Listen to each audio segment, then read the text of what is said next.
Hi, this is Mike L. from the Comic Book Syndicate. We're at Action 2018 at St. Clair College. Jay, what do we have coming up next? We have a very exciting panel coming up next. This panel features J.P. Fosgitt, an amazing cartoonist from Michigan. He works for Marvel. He's got a fantastic book called Bodie Troll from Boom Studios. Joining him will be horror writer Miss Kasey Pierce. She's got a fantastic book called Norah from Source Point Press and short stories called Pieces of Madness. It's going to be a lot of fun. Thanks for coming on over, kids. My name is J.M. Clarke. I am the host of an Elegant Weapon podcast, where I talk to a lot of comic creators. I live out in Mississauga down the 40... Which one? 401? No, 403? I don't know, one of them big highways. It's the one. 3 hours down over that way, right? So in my podcasting adventures, I go around to many conventions around North America. About, I think it was 5 or 6 years ago, I attended a convention in Michigan known as Motor City Comic Con.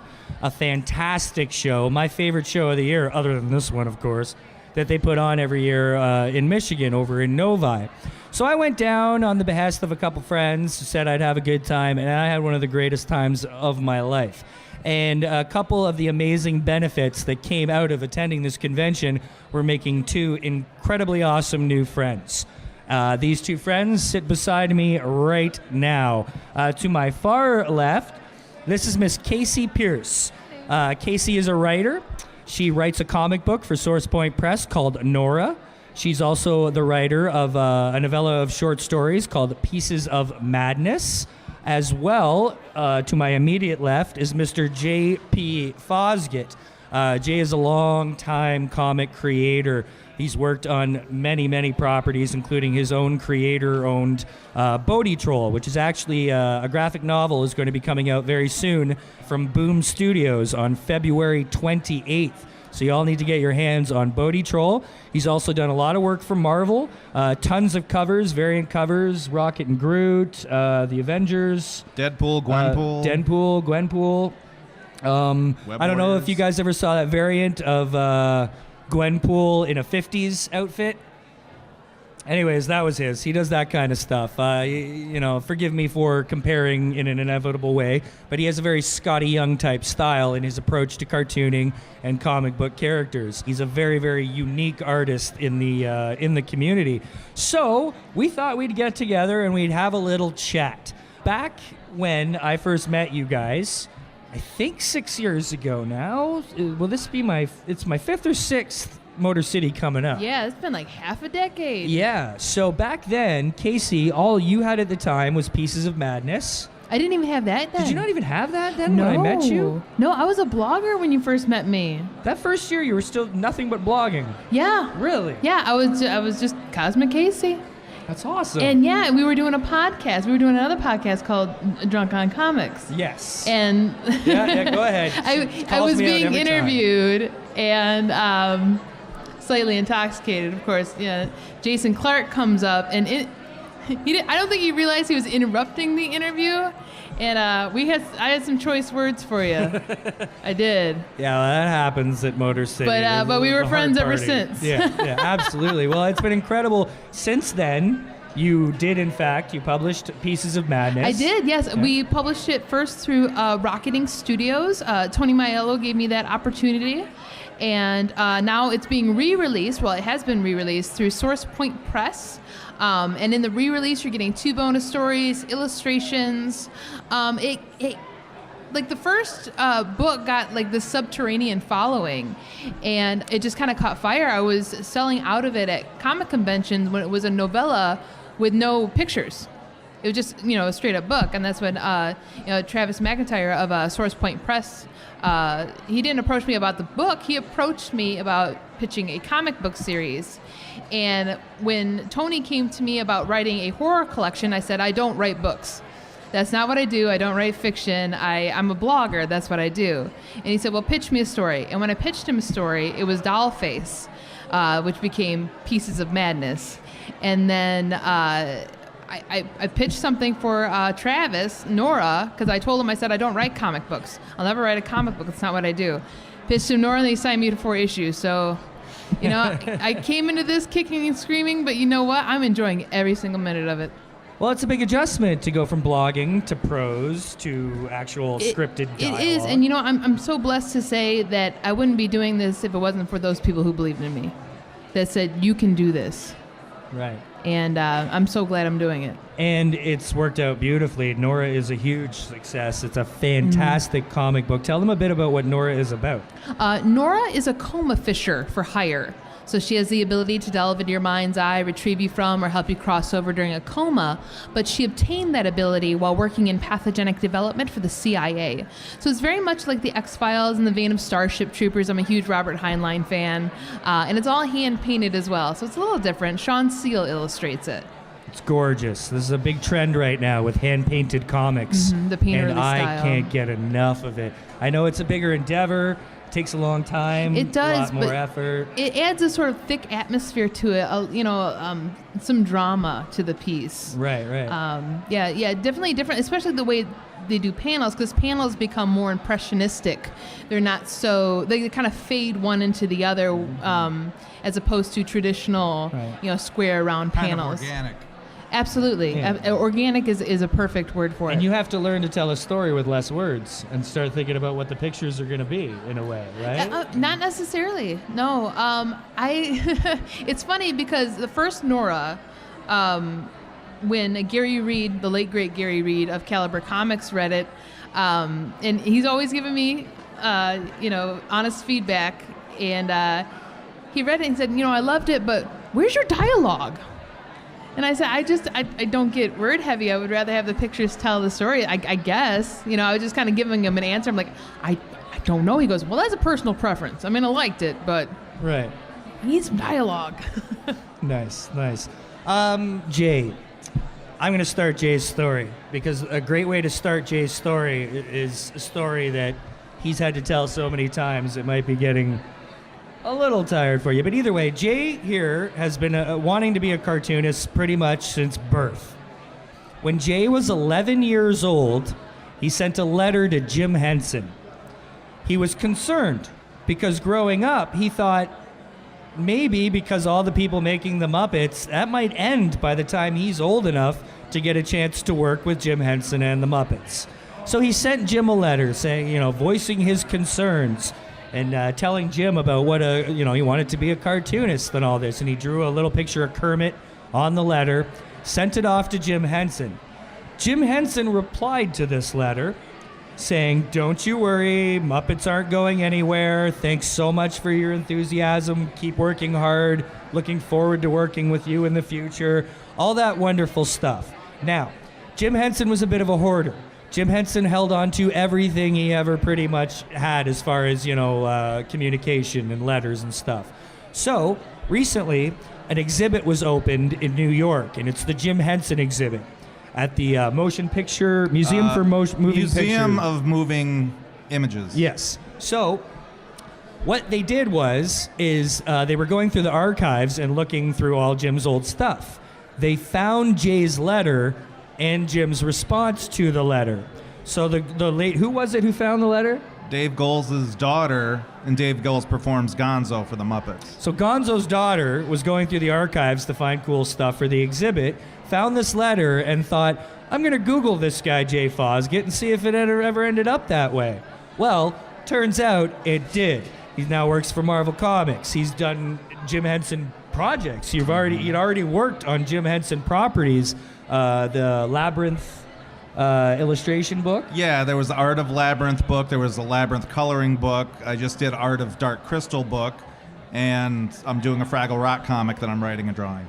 Yes. So they took the two letters and put them in the exhibit. So once you go through this exhibit, which is amazing, all the original Muppets, all remade, Kermit is there, Jim's headband is there. And the very last thing you see when you're leaving the exhibit is Jay's and Jim's letters framed beside each other on the wall. And we got to go to New York Comic Con this year and then go and experience that.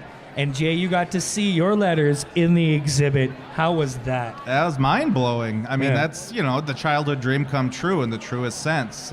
And it meant even more to me that I got to have my friends there with me to just as proof. You guys witnessed it. It happened. No. You couldn't help but feel the pride. Even I was there, and I was like, this guy wrote this letter, and people were like, ooh, and taking pictures of him and stuff. Yeah. Because you just can't help it when you were there. It was such a amazing vibe in general, being amongst all these things. Yeah, it's an amazing collection. If you guys ever get the chance to visit the Museum of Moving Arts, it's just brilliant. The Jim Henson exhibit is stuff you all grew up with. It's the actual puppets from various productions. It's just wonderful. Yeah, even the sign, the Muppet Show sign, is on the wall. You can touch it and feel the wood of the and it's just a little wooden sign. It's like plywood. Just big enough that Kermit can fit through the hole pretty much, right? Yeah. So, Jay, you've been a cartoonist since you could move pretty much, yeah? Yes, since I was 2 years old, I've been drawing, and when I was 5, I said I'm going to be a cartoonist when I grew up, and now I'm 43, and I'm a cartoonist, and I still haven't grown up. Well, hopefully you never will. I won't. So as we said, you've gotten to do some very cool stuff for Marvel. You've gotten to do a lot of awesome varied covers because of your very different style. Mm-hmm. Then along came Bodie Troll, which is your own creator-owned property. Tell us about Bodie Troll. Bodie Troll is a fairy tale troll that wants to be big and scary, but he's too cute and cuddly, so no one takes him seriously. And it's an all-ages comic book. It is very much, it's a fairy tale, but it doesn't take itself too seriously. It's very tongue-in-cheek. And it was originally published through Red 5 Comics, and we did a 4-issue miniseries and a couple free comic book day stories. And now it's with Boom Studios. It's getting a much wider release, and we're putting out a huge omnibus collecting all those old stories and all the new material. So, and Jay is a drawing addict. You can't stop. Jay draws at all times. You think after 8 hours of having to draw all day because it's your job, you might not want to. Jay draws to wind down from drawing, okay? He's just addicted to it. And one of the cool benefits of that is you're constantly drawing your friends, people you've met, and the way that it enlightens their spirit at that moment is an incredible thing. This is a big part of kind of who you are and who your, if you want to say, brand, has become known for. How does that feel to be so personally special to people with your commissions? It means everything to me, but like a lot of comic creators, I'm socially awkward, I'm shy, and I have met some of my best friends because of drawing them. Kasey here, the first time she and I met was at a Christmas party, and I drew her, and that kind of sparked off our friendship after that. That's how you communicate. It is. It really is. That's my icebreaker. Yeah. So. Yeah. Because if you're friends with Jay Fosgitt, you're going to get a whole portfolio of all these pictures of you. Yeah. But it brings you back to times and places, and they each say something. The way he sees you. And again, we're all awkward, and it's hard for us to communicate. Some of us use the written word. Other people, we animate our friends, and that immortalizes them too. Oh, yeah. And that's the magical thing about comics and putting your friends in them or writing about them. Because you do that too. You managed to put your people you love into your work. I put my dad in a comic book, so he can never die. He'll always be with me. He's a general? Yeah, he's General Brand in the Norah series. He's a military man. So, and he even played. We did a live action trailer, and I said, I need you to play a general. And he went down to Hank's Army surplus. He got the haircut and everything. He was so into it, and he was excellent, of course. Yeah, he looked amazing. But yeah, and that's why you do it. And I think that's something really special. But yeah, I have a question for you. So. You're very influenced by Henson, the Muppets, but Bodie is Scandinavian folklore. Mm-hmm. So where does that influence come from? So there's some Gaelic in there too. Oh yeah, Gaelic. I am a big fan of Norse mythology. I'm a big fan of Irish folklore, Scottish folklore. So I'm sort of trying to combine all these disconnected elements into this pastiche of my interests, and that's where it comes from. When I created Bodie Troll initially, I was pitching a story to Mike Mignola, who created Hellboy. We're friendly. And so I wrote and drew a 3-page Kid Hellboy story where Kid Hellboy goes to Norway with Professor Broom and meets his very first crush, who happens to be a girl troll, which was the proto-Bodie. Before Bodie was a boy, he was a girl. And so, just like you said, that came from my interest in obviously Hellboy, but also Norse mythology and things like that. So. Yeah, because you in the new Bodie Troll book coming out in the news stories, you've put I think like 50 of your friends in there as Easter eggs. In just one of the stories, That's yes. insane. Jason Clarke here will be appearing in Bodie Troll as a puppet. Puppet podcaster, no less, except I call it pupcasting because they're puppets. And Kasey Pierce here has a theater named after herself in that same story. And Kasey will also be appearing in a story in the next Bodie book, so as a princess. This is awkward love expressions. Is hey, I'm gonna put you in my comic. Oh, it must mean the world to you. That's. I mean, like I said, that's how we express ourselves and our friendships. Well, that's incredible. So you guys both coming up out of Michigan. You're now both Source Point Press, Alum. not even alum, like teammates, I would say. Both, before Bodie Troll, you had a book called Dead Duck and Zombie Chick, Right. which has now been reissued and reprinted out through Source Point Press. Yeah. Now, we've talked a lot on my show and here and that about the differences in different, independent comic book communities. In Toronto, we're a bit spoiled. There's so many options as far as education and inspiration, art galleries, Ty Templeton's boot camps, classes you can take, and it's a huge community. In Michigan, it's a much smaller situation, so they really need to hold each other up. Yeah. I've experienced a lot of different comic communities, but I've always said there's something special about the water in Michigan, the way there is zero competition. All you want to do is hold each other up and see each other exceed. Do you guys think that just comes from being a smaller community, tougher to get your voices out there past Michigan? It's a Midwest thing. It really is. And I've always called Michigan kind of the hub of the Midwest, Metro Detroit. And I don't know, just indie caught fire, and we were all at the same place at the same time, kind of thing.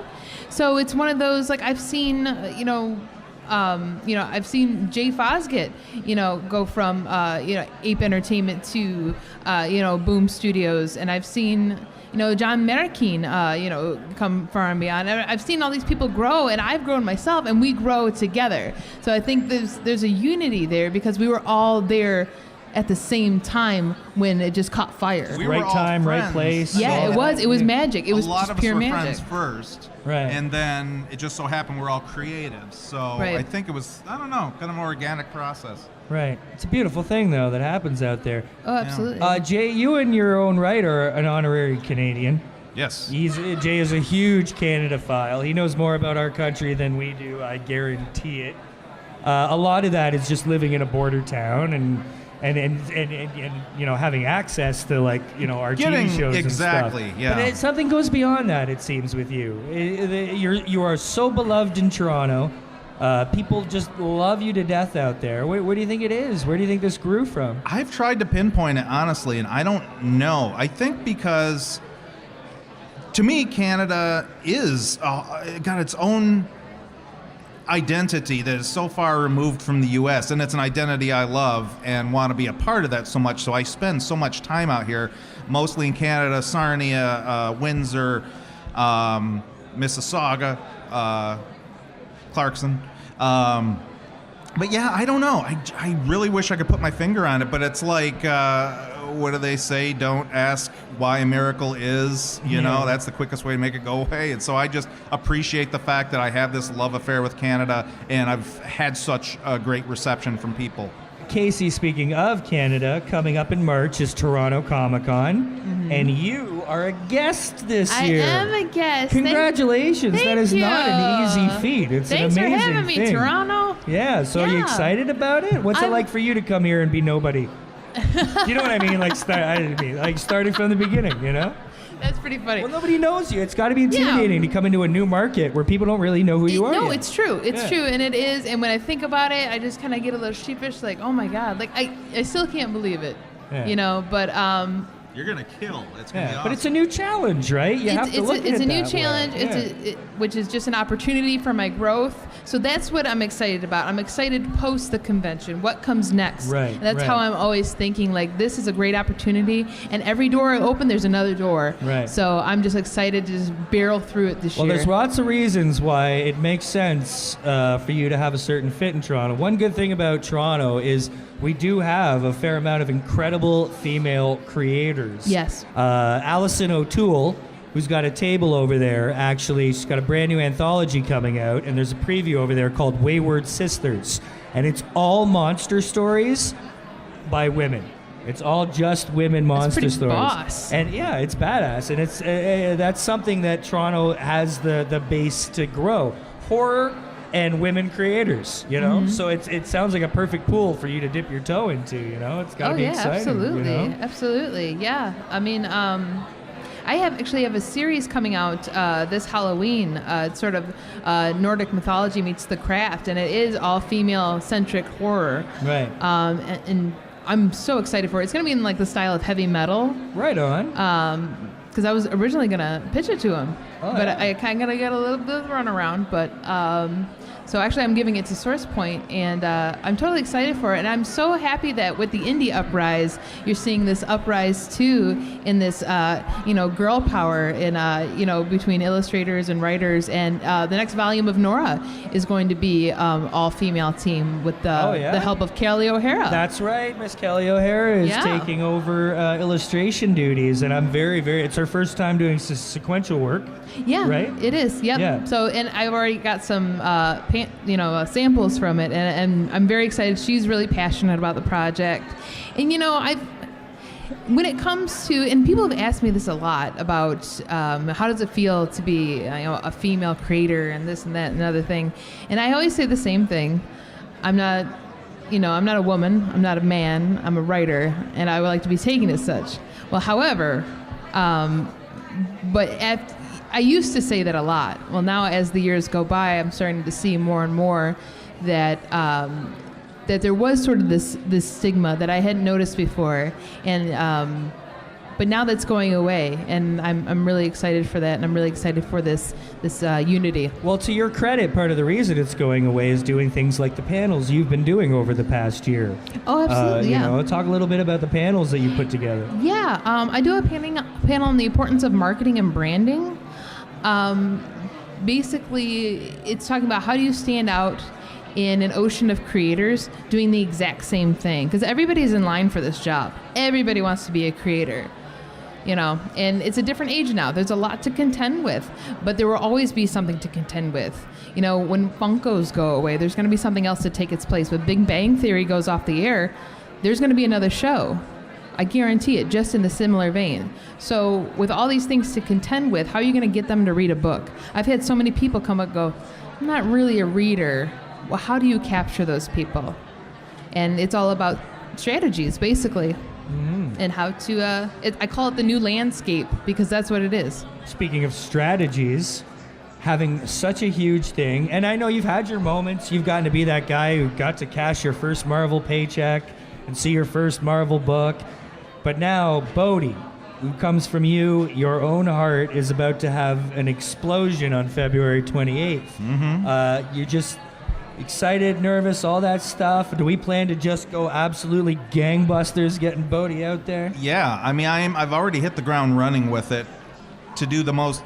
I'm still treating it as if it were an indie book because I'm trying to do a lot of grassroots promotion. Like, I just had a Bodie Troll puppet built by someone who works for the Jim Henson Company, and it looks just like my design from the comic. So I plan on bringing it around to conventions and things like that. I've done a project, I don't know if you guys are familiar with Allison Court, but she's a very popular voice actor in Toronto, and she produced my Dead Duck and Zombie Chick radio show that we just did based on the comic book, and I'm already talking to her about doing something with Bodie. So I want to do whatever I can to make Bodie a big hit. It's my passion project, and I'm very thrilled to be able to share it with people. Bodie's amazing stuff, especially for the family, because it's very Disney-esque in the way that it's so much for the kids, so much for the adults. You could be any age, literally, and get something out of Bodie Troll. And how awesome is it How surreal is it that it's one thing to work on titles that you've worked on, from My Little Pony to Gwenpool, but you are the title now. Yeah. It's How surreal. insane is that? Yeah. Yeah, it's hard to fathom sometimes. From start to but- finish. Well, we You're didn't the even title. mention the fact that Jay's actual mainstay for the past bunch of years has been that he does the My Little Pony comics. I know you haven't done one in a while because you wanted to concentrate on Bodie, but I mean, it's not like you grew up going, oh, I want to draw My Little Pony. Nothing wrong with that. No, it was a great opportunity. But, yeah. that carried you through for a long time. Oh that working for My Little Pony bought me 2 used cars, so I did okay. It's gotten me through some tight areas. But now, so. as Kasey says, it's all on you. Yeah. You are the title, bro. And that's scary. So I'll be buying a few less cars for a while. So Good times. That's about it. Does Yeah. anybody have any questions for these guys? Yes. what area do you want? If you want to get into self-publishing, do you have any starter tips and stuff for the You, gentleman? but you meant for pitching, right? Oh, okay. Are you a writer? Okay, Kasey. When you pitch, don't go into the plot. It's just horrible because that sounds like a 5-year-old saying, this is what happened in the movie, Mom. There was a guy and he jumps out of this plane. The guy on the ground was like, whoa, and the other guy exploded. And no, you have to keep it to 3 or 4 sentences, sort of like the back of a book, like a blurb. So act like it's a job interview and you have 5 minutes. Okay, rope me in, but also give me the opportunity to say I could potentially throw down money on this, right? So leave it kind of open-ended, right? So I just pitched Norah to you earlier. She's a coma fisher for hire who obtained her ability while working in pathogenic development for the CIA. Tell me more. Dun, dun, dun. Dun, dun, dun. Right, exactly. And it is so hard to talk about your work. I'm telling you right now, it's super hard. I could pitch Jay's work all day and then vice versa, but when we go to talk about it, we've rehearsed it. We have to get it down pat. But yeah, when you're pitching, a total death would be to go into the plot. Give them opportunity to say, I'm listening. So. Yeah, if I've learned anything from you guys, it's don't be afraid to fail. Don't be afraid to make mistakes. Not everyone, you're going to learn. It's a process. So you got to have the courage to get out there. Go over to the Source Point press booth and chat with Travis, the editor. He's always willing to, Yeah. Even if he's not interested, these editors at these shows will give you a few minutes and give you a critique or give you their advice, or just like Kasey just did. Another good thing too is, I throw out X-Files, Starship Troopers. It's okay to be like something else. There's nothing new under the sun. There's different ways of doing it. And it is not an insult to be compared to anything. It actually helps. Like, oh, I'm a fan of the X-Files. Yeah, it's things like that. You can compare yourself to things that are similar, and nobody's going to go, well, you took it from that. No, because they took it from somebody else. I was going to say, take advantage of shows that will have publishers at. There's 1,000,001 Comic Cons out there these days, and a lot of them don't have publishers or editors there. It's okay for talking to other artists or writers and, just kind of bouncing ideas off one another. But if you want work, you have to go to a show where it has these. So you have a rare opportunity at this one to have Source Point Press here. And normally I would say you have to go to, say, Motor City Comic Con, who have a couple different publishers there. I had to go all the way to Chicago because at the time that was the only area that had, the closest area that had shows that had publishers and editors at. And you have to get that one-on-one moment with them. Don't be afraid to ask for 5 minutes, 2 minutes of their time or whatever, but you got to spend a little bit of money to do these shows and get to these shows, but it's worth it. And ask to speak to an editor and ask with authority as if you were expected. Yeah, don't be meek. Right. Go up there and say, I need to speak to your editor. Oh, okay. Nice. Right this way. You must have an appointment. Guys, thank you so much. If you go right over that way, Kasey's got her table. She's got copies of Pieces of Madness as well as some copies of Norah over there. It's really, really cool stuff. It's intense stuff. If you're into, really descriptive, feeling horror and thriller, she's got what you need. Jay, I dare you to go over to Jay's table, flip through his sketchbook, and not smile a grin from ear to ear like you never have before. I don't think I've ever seen a human being walk by your table, take a look at your sketches, and not just instantly pop into the best mood you possibly could. So please go check them out. These guys are around. Source Point Press over there also has Jay's Dead Duck and Zombie Chick. Check out a bunch of their titles as well. Kasey Pierce, Jay Fosgitt, tell the kids where they can find you online. You can find me at facebook.com/Cosmic Kasey, both with K's, on Twitter at Cosmic Kasey, and on Instagram, KCD Writes, not as in women's lib, but as in physical writing. Just go to jfosgitt.com to find me. It's my website, and I have links to all my social media, and I'm just about on everything. So, and a little special plug if you're on Facebook, check out Jay Fosgitt Art. It's a page on there. You moderate it. I plug it because I run it because I like Jay's things. So, but Jay draws me a lot, so it's an honor to be. It really is. I'm going to say this publicly because we say it all the time, but it's an absolute honor to be one of your muses. Because Jay's got like these 4 or 5 friends. He draws everybody a lot, but you got this little core of people. For some reason, he just latches onto a look. You have the most character. You Kasey, Kelly, a couple other people have the most character. You've drawn me near 30, 40 times. I could put out a sketchbook of just Jay. I've thought about it. I wanted to call it Jay on Jay, or Jay Does Jay. And then you had was it you who came up with 2 Jays, 1 book? Something like that. Yeah, that was a good one too. So that'd be fantastic. Yeah. Guys, I love you so much. Thank you for... and be sure to visit anelegantweapon.ca. Anelegantweapon.ca, available on iTunes, Google Play, Stitcher, and where all podcasts are available. These guys have been on many times. Many of your... And I'm not just saying this to push my show, but if you are interested in learning more about these type of things, I'm constantly on my show. I'm having all these creators, all the local Toronto creators, Michigan creators, Philly creators, Denver creators, and they all share these same type stories and how they came up. Comic book podcasts can be very educational. They're not just about hearing about, cool, what's happened in the latest DC movies. There's a million comic book shows doing that. Find the ones that are talking to the creators, and you're going to hear from their very own mouths what they went through, what they've had to do, and what they've had to come up through. So definitely check that out. To anybody out there hoping to create a comic, do it. Good luck. We're here for you. Everybody's here for you. So, do it up. But guys, Kasey Pierce, JP Fosgitt, thank you.